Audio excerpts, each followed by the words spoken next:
স্নিগ্ধৰাগ জোনাকৰ কবিতা সান্নিধ্য পাঠ কৃষ্ণৰাজ কাশ্যপ। ধন্যবাদ তোমাক এই সান্নিধ্যৰ বাবে। শৰতৰ শেৱালিৰ স্পৰ্শৰ অনুভূতি তোমাৰ আগমনত। ভগ্ন শৰীৰৰ ৰুগ্ন হৃদয়ৰ নিলয়ৰ সেই বঞ্চিত স্থান পূৰ্ণ কৰিলাহি তুমি। এতিয়া পূৰ্ণময়।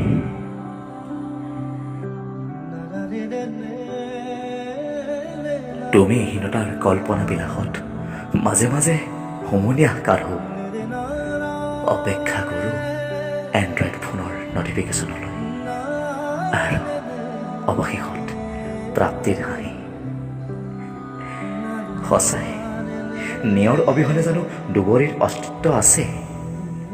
যিদৰে তোমাৰ অবিহনে মোৰ।